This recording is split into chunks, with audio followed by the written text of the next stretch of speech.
मामला supreme court के पूर्व मुख्य न्यायाधीश डीवाई चंद्रचूड़, जस्टिस डीवाई चंद्रचूड़ से जुड़ा हुआ है। आपको याद होगा पिछले अभी ज़्यादा समय नहीं हुआ, कुछ समय पहले, कुछ महीने पहले डीवाई चंद्रचूड़ सुप्रीम कोर्ट के मुख्य न्यायाधीश हुआ करते थे। अब वो रिटायर्ड हो चुके हैं, लेकिन उस वक्त में उनके खिलाफ एक शिकायत की गई और वो शिकायत जो थी, आज उस शिकायत ने तूल पकड़ रखा है।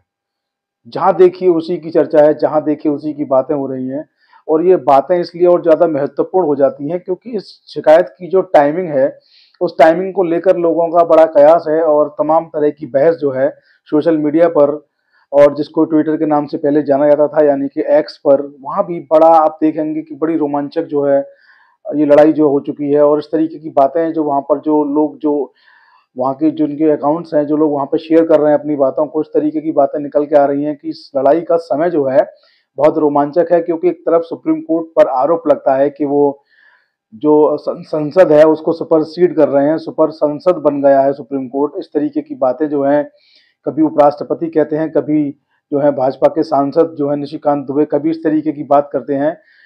निशिकांत दुबे पर अभी हमने जो पिछला वीडियो प्रसारित किया उसमें हमने बताया था कि अवमानना की मांग उठने लगी है और अवमानना की मांग बहुत तेजी से उठने लगी है। सुप्रीम कोर्ट ने भी इस पर अपनी बात कही है और उनके खिलाफ शिकायतें जो है वो शुरू भी हो चुकी हैं आना। तो ये अलग बात है, लेकिन देखिए ऐसे में जबकि सुप्रीम कोर्ट में और सरकार में आप देख रहे हैं किस तरीके का एक अंतर युद्ध जो चल रहा है उनमें। सुप्रीम कोर्ट जो है अभी जो सीजीआई अगले बनने वाले हैं बी आर गवई साहब, उनका स्टेटमेंट भी आया जो अभी किसी मसले पर था। उन्होंने ये कहा कि हम पर पहले ही आरोप लग रहा है। अगले वीडियो में उसको विस्तार से बताएंगे कि ऐसी क्या बात थी जो उन्होंने इस तरीके की बात को कही। लेकिन आप देखिए कि पार्लियामेंट जो होता है, संसद जो होता है, उसको कानून बनाने की शक्ति होती है और कानून बनाने की पावर होती है और उस कानून में कोई खामी तो नहीं, कोई कमियां तो नहीं, ये देखने की, उसकी रिव्यू करने की, उसकी समीक्षा करने की जो पावर है वो सुप्रीम कोर्ट के पास है। तो ऐसे में डीवाई चंद्रचूड़ साहब जो कि रिटायर हो चुके हैं, बड़ा शानदार उनका कार्यकाल रहा, बहुत शानदार उन्होंने फैसले दिए। ऐसे में डीवाई चंद्रचूड़ साहब एक बार फिर से सुर्खियों में हैं। पूरा मसला जो है उनकी कर्तव्य निष्ठा को लेकर और उनके द्वारा किए गए एक फैसले को लेकर इस वक्त जो है वो चल रहा है। मसला जुड़ा है हाईकोर्ट के पटना हाईकोर्ट के पूर्व एक जस्टिस हैं राकेश कुमार, उनसे मसला जुड़ा हुआ है। उनकी एक शिकायत थी जो उन्होंने 8 नवंबर 2024 को की थी। आपको याद होगा कि डीवाई चंद्रचूड़ जो है उनका कार्यकाल 10 नवंबर 2024 को पूरा हुआ।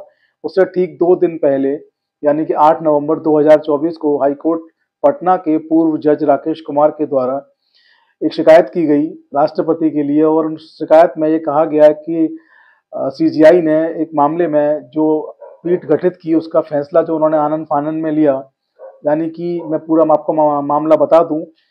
सामाजिक कार्यकर्ता हैं तीस्ता सीतलवाड़, उनकी जमानत का मसला था।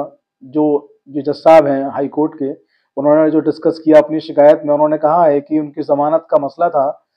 उनकी जमानत के मसले पर कोर्ट जो है बंद चल रहा था। 1 जुलाई 2023 का मसला था। 3 तारीख को कोर्ट सुप्रीम कोर्ट जो है वो ओपन होना था। 3 तारीख को कोर्ट ओपन होना था और उससे पहले ही 1 तारीख को सीजीआई साहब ने बहुत जल्दबाजी में एक बेंच बनाई और बेंच से कहा कि आप इनकी जमानत का मसला देखिए। बेंच ने जब पूरा मसला देखा तो उनकी जमानत देने पर सहमति नहीं बन पाई। फिर बहुत जल्दी ही तुरंत ही आनन फानन में दूसरी बेंच सीजीआई डीवाई चंद्रचूड़ ने, तत्कालीन सीजीआई डीवाई चंद्रचूड़ ने उस वक्त दूसरी बेंच बनाई और इस तरीके से जो तीस्ता सीतलवाड़ हैं उनको जमानत मिल पाई। तो यहाँ पर जो उनकी शिकायत है वो शिकायत में कहते हैं कि ये फैसला जो था बहुत जल्दबाजी भरा था, ये फैसला जो था वो समझ में नहीं आया। हालांकि जो फैसला लेने का अधिकार होता है कि बेंच बनेगी, कौन रोस्टर बैठेगा, रोस्टर बनाने का जो काम होता है वो मुख्य जो रोस्टर का काम है वो सीजीआई के पास ही होता है। ऐसा ऐसा नहीं है कि उन्होंने कोई गलत काम यहाँ पर किया। जो रोस्टर उन्होंने बनाया उसको लेकर के केवल उसको लेकर के सवाल है कि उन्होंने इतनी जल्दबाजी में जो ये प्रक्रिया जो उठाई, वो उस प्रक्रिया को लेकर के उन्होंने सवाल उठाया। उनका ये कहना है कि जो आदेश आया, जो जमानत हुई, वो एक प्रक्रिया थी, उस पर मुझे कुछ नहीं कहना, उसके खिलाफ मैं नहीं हूँ।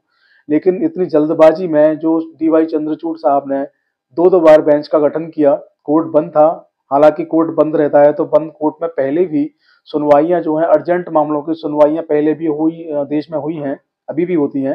ये कोई नया चरण नहीं था, ये कोई नया कदम नहीं था।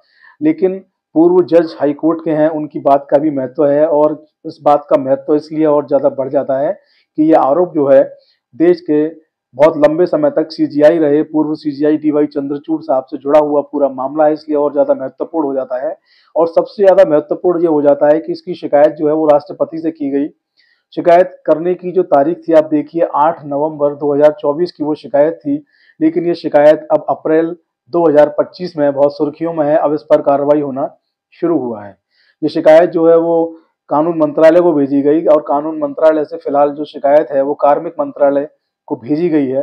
अब कार्मिक मंत्रालय को वो शिकायत भेजी गई है और जज साहब जो है उन्होंने मांग की है कि इस पर सीबीआई की जांच का आदेश होना चाहिए।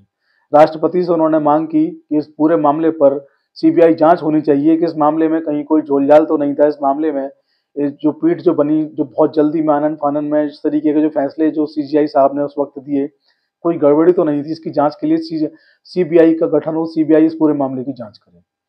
राकेश कुमार वही जज हैं, आपको याद होगा कुछ समय पहले जब वो जज थे हाई कोर्ट में पटना में, तो उन्होंने भ्रष्टाचार को लेकर के एक बहुत बड़ा आदेश दिया, जिस आदेश के बाद बहुत जुडिशरी में बहुत कुछ ऊपर नीचे हुआ। बहुत कुछ ऊपर नीचे होने के साथ साथ ये भी हुआ कि इनका जो तबादला था, इनका जो ट्रांसफर था वो आंध्र प्रदेश के हाई कोर्ट में कर दिया गया था।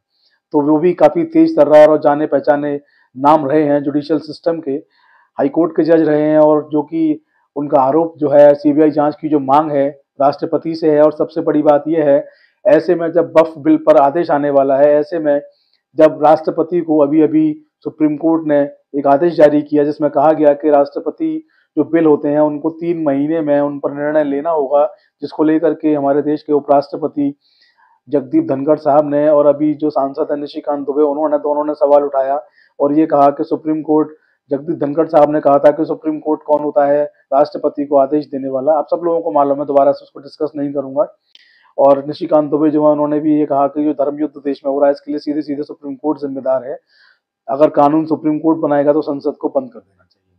तो आप सबको पता है किस तरीके की बातें हुई, आप सबको पता है कि क्या चल रहा है। और अभी आपको मालूम है सुप्रीम कोर्ट में जब वक्फ बिल पर सुनवाई हुई तो ये कहा गया कि 7 दिन तक आप कुछ नहीं करेंगे, 7 दिन के बाद पुनः इस मामले पर सुनवाई होगी। तो 7 दिन के बाद जब पुनः सुनवाई होनी है, देश में इस तरीके का जो माहौल जो बना हुआ है, सुप्रीम कोर्ट के ऊपर तमाम आरोप और प्रत्यारोप जब लग रहे हैं, ऐसे में डीवाई चंद्रचूड़ साहब के खिलाफ इतनी पुरानी शिकायत पर जो कार्रवाई फिलहाल में जो हो रही है, उस कार्रवाई में क्या आदेश होता है, राष्ट्रपति क्या जांच का आदेश देती हैं, क्या सीबीआई की जांच होती है, ये देखना ही जानना बहुत महत्वपूर्ण होगा। और जो भी आदेश देती हैं, पूरे देश के साथ साथ हमारी भी निगाह उस आदेश पर है। हम भी जानना चाहते हैं कि देश की राष्ट्रपति जो हैं, पूर्व सीजीआई पर जो आरोप लगे हैं, उन आरोपों को लेकर जो सीबीआई की जो मांग, जांच की जो मांग की जा रही है, उस जांच की मांग के आदेश पर जो देश की राष्ट्रपति हैं वो क्या फैसला लेती हैं और डीवाई चंद्रचूड़ साहब पर क्या कार्रवाई होती है या उनको क्लीन चिट मिलती है, ये देखने वाली बात होगी। फिलहाल आज के वीडियो में इतना ही। आप लोग बने रहें हमारे साथ, वीडियो को फॉरवर्ड शेयर करना ना भूलें, साथ ही हमें सब्सक्राइब करना ना भूलें। जय हिंद, जय भारत, नमस्कार।